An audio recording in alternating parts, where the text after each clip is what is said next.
Shemel Shah. Yahweh Shemel Shah. Barakatah Yahweh Shah. Barakatah Yahweh. Barakatah Yahweh. Barakatah Yahweh Shah. Revelation 6. And I saw when the Lamb opened one of the seals, and I heard, as it were, the noise of thunder, one of the four beasts saying, Come and see. And I saw, and behold, a white horse, and he that sat on him had a bow, and a crown was given unto him, and he went forth conquering and to conquer.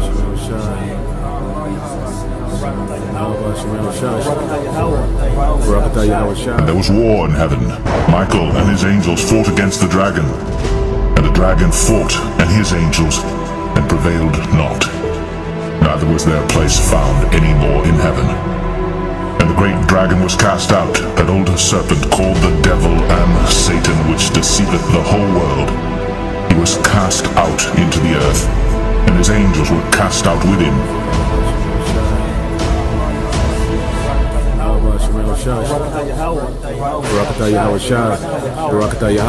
Hey, Shalom Akim, Yahweh Shemel Shah Barakathum.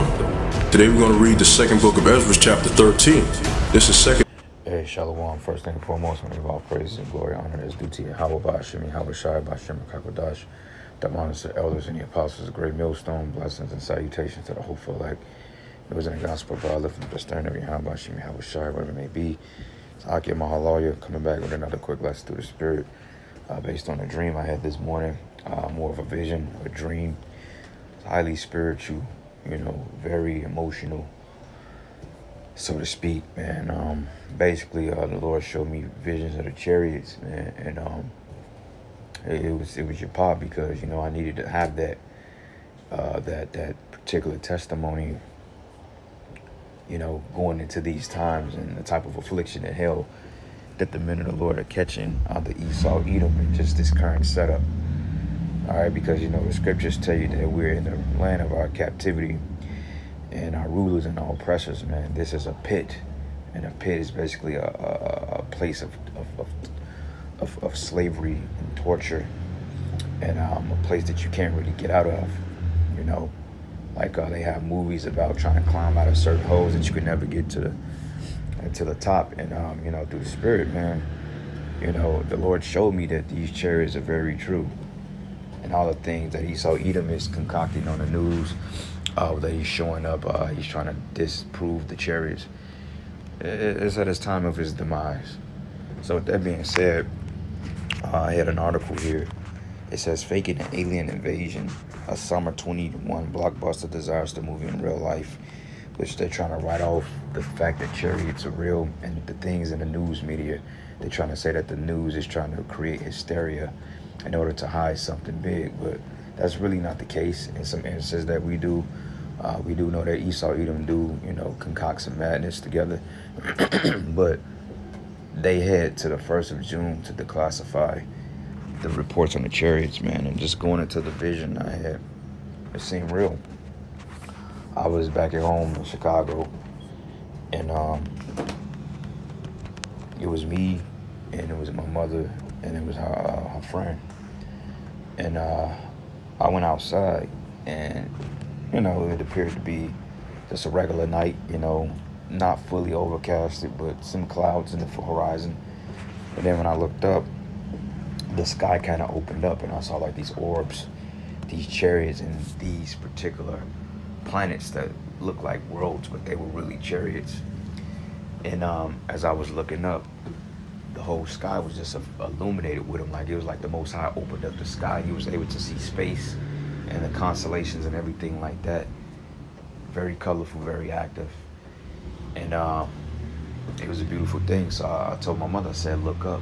And she said, wow, you know, she was in disbelief because, you know, the things that we talk about, you know, people write them off as an act of fiction. They think that we're delirious. They think that we, you know, we're crazy. We're in a cult. So when I showed her, I said, look up in the heavens. And she was like, wow, I don't even understand. What is that? And I broke it down to her like, those are the chariots of the Most High. You see, and then it was like this big hovercopter, but it was in the form of a chariot. It looked like almost like a rocket ship, but it was kind of low to the horizon, and it would just sifting back and forth in the air. It'd go, it disappeared, and it'd come back. and do the same thing repeatedly throughout the night, you know. And for what I can remember, it was this place around the old apartment complex I kind of grew up in, and we call it the Big Field.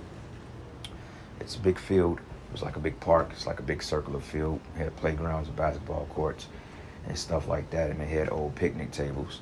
So it was me and my sister, and we were witnessing the same event, but instead the sky will open up and then it will close, then it will open up, then it will close again. And like I said, man, the sky was full of it. It was stars, different colors, and it was different colored chairs. I mean, they filled the sky, man. Beautiful lights. And then the U.S. military had came in, and they was trying to say, well, you know, we have to declassify this. This is a threat that we cannot seem to thwart, so to speak. You know, we have to figure out how to neutralize this threat. And the spirit hopped on me, and I started prophesying against him. I said, you know, there's nothing you can do about it. I said, Esau, you're finished. You're done. There's nothing you can do. Your kingdom is going down. You going down, X, Y, and Z. And then, you know, the devils was wroth because they knew what I was speaking was the truth. All right. And what that represents to me is that, you know, the Most High is getting ready to bring Esau down. Because like I said, man, when we saw those chariots 2 weeks ago back in Chicago, I believe he tried to write it off as like Starlink or something like that.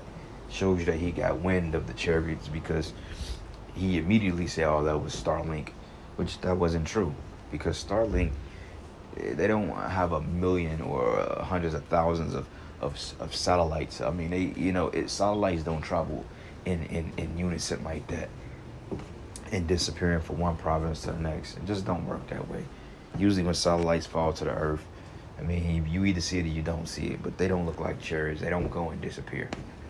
You know, it's not like that. And they don't travel in formation like the chariots did, because that night you had two chariots that seems to be controlling the whole ordeal. You had one that was out far, and that was the one that was illuminating. And you had the other ones, and they were just in line. They were just going toot, toot, toot, toot, toot. You know what I'm saying? So it was a beautiful thing, man. So, you know, I can't even give the vision or the dream I had this morning justice, but it's very powerful, man. Very emotional. And then once the ship came down, it was a lot of light. And then the light was shining upon me, so to speak. It was like in those movies, how when the so-called UFOs come down, it's like a bright light inside. So the chamber doors opened. And, you know, he came out of it, man, and I figured it was Yahweh Shai. You know what I'm saying? And at this point, it could have just been my mind just going 1,000 miles per hour, because I was so deep in a dream. You know, and, you know, he came out and he stood. It could have been an angel, which Yahweh Shai is an angel.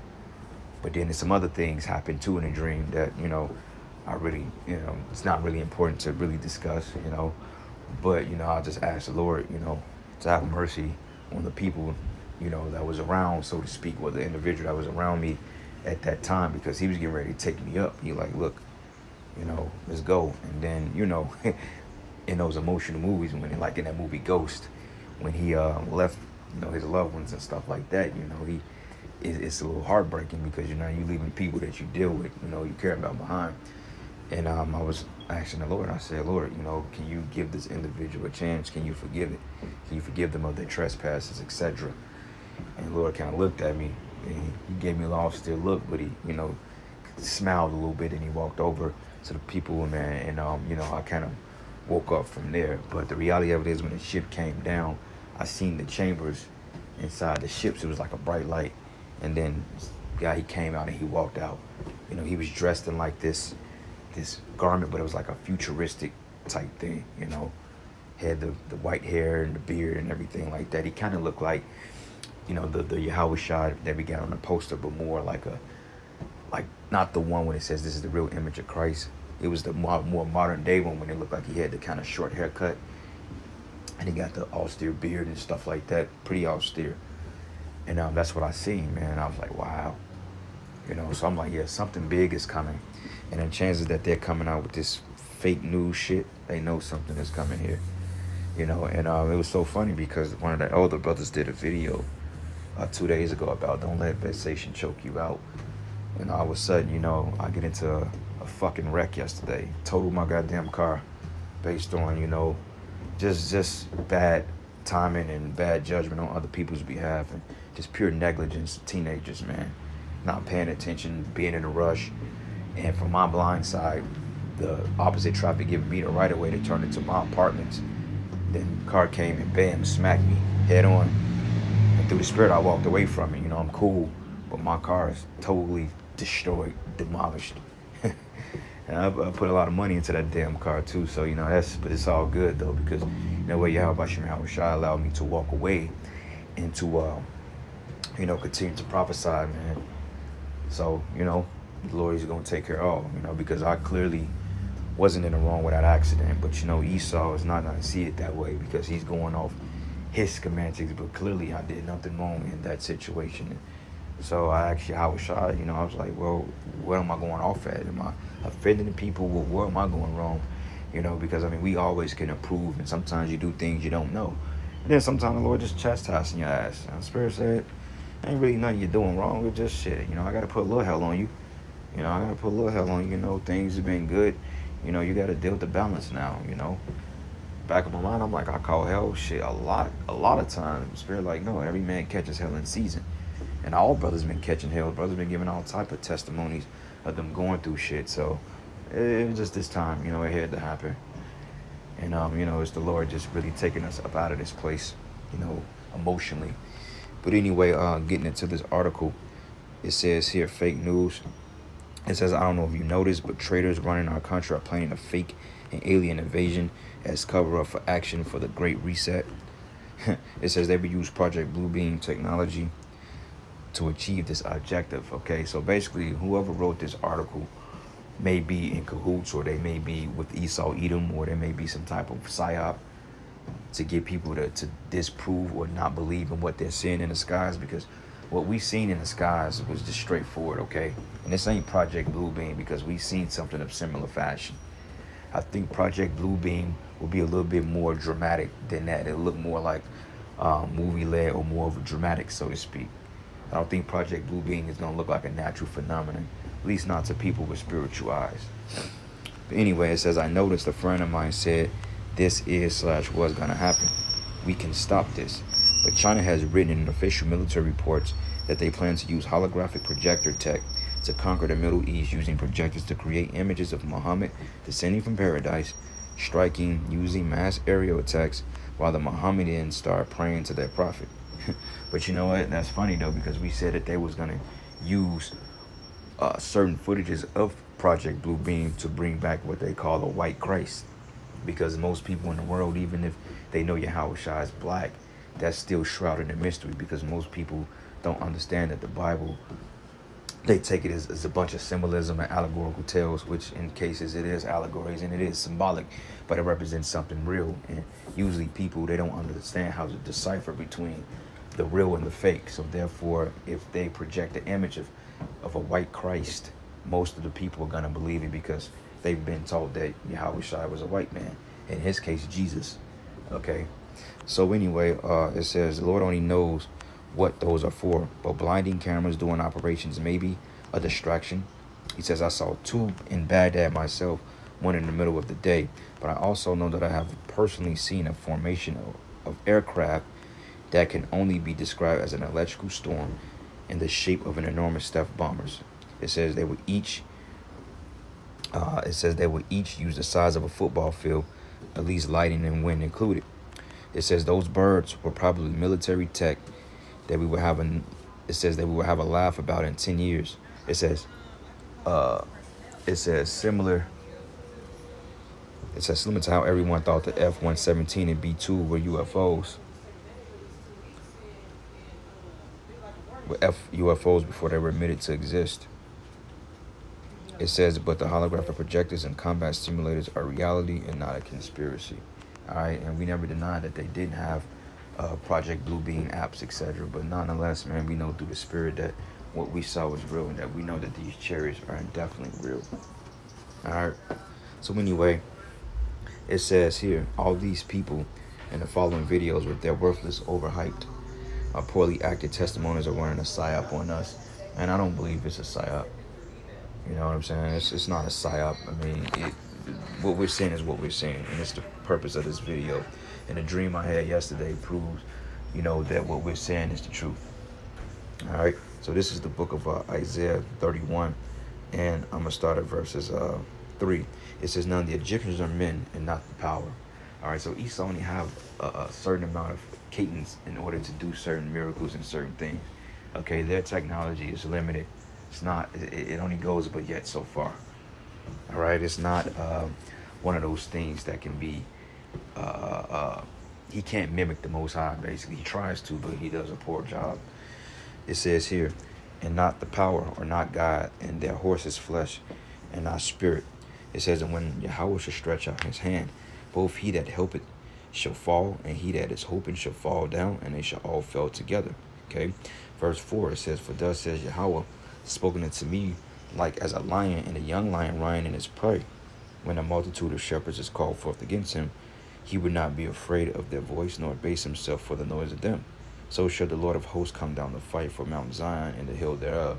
Hill represents our governments, you know, etc. Because the land of Jerusalem is going to be purged and destroyed, but it's going to be built back up in due time. Okay, in the times we're coming into, you know, it sounds like it's going to take forever, but you know, just the way things are going, you know, all hell is getting ready to break loose any moment. So this current tribulation that we're going through is just but a moment. You know, it gets better down the line. Verse 5. As a matter of fact, it says, "And shepherds call forth against him, he would not be afraid, because Yahweh Shai is going to host the most of the battle." Okay, Yahweh Shai is not going to turn his back. He's not going to run from these forces of these different government and entities. He's going to fight for his people, like the scripture said he would. All right, it says, "As birds flying, so will the Lord of hosts defending Jerusalem." It says here, "Defending also he will deliver it, and passing over he will preserve it." You see what I'm saying? So that right there shows you that the Lord is going to come back with a host. It says defending it, and he will pass over, he will deliver it. Because in order for us to be delivered, we have to be beamed up out of here. All right, so it's a time that we're going to start seeing these ships in their literal forms. Like right now, we're seeing lights and orbs, and they're disappearing here and there. But we're going to start seeing ships in their actual form.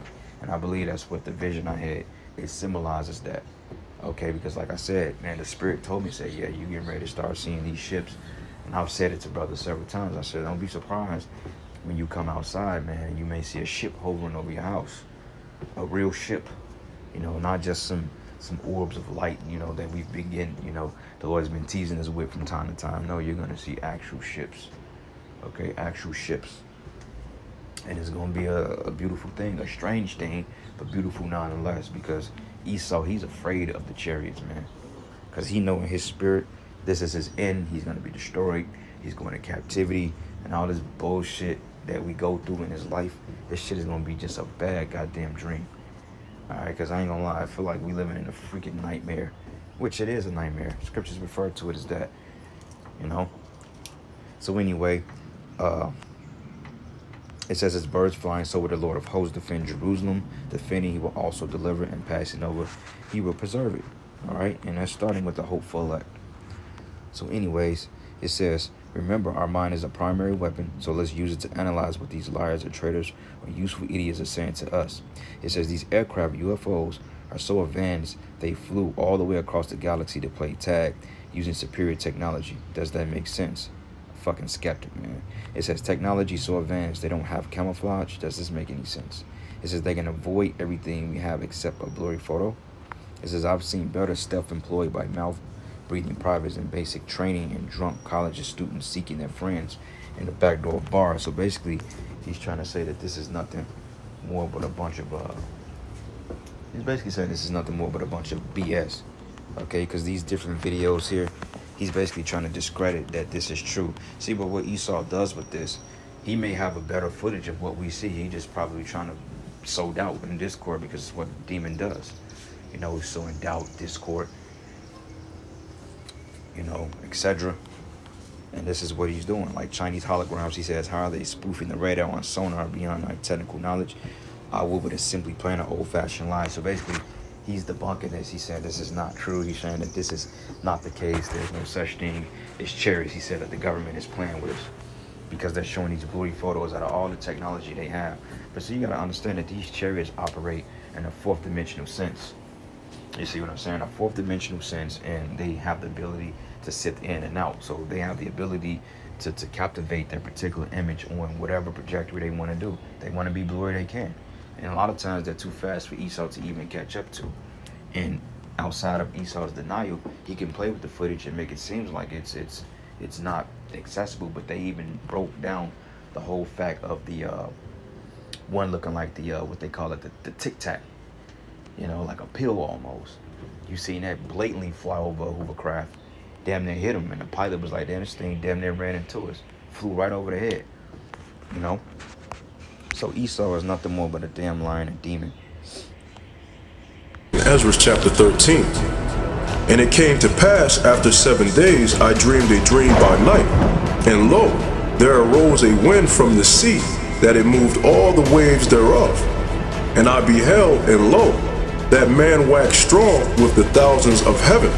And when he turned his countenance to look, all the things trembled that were seen under him.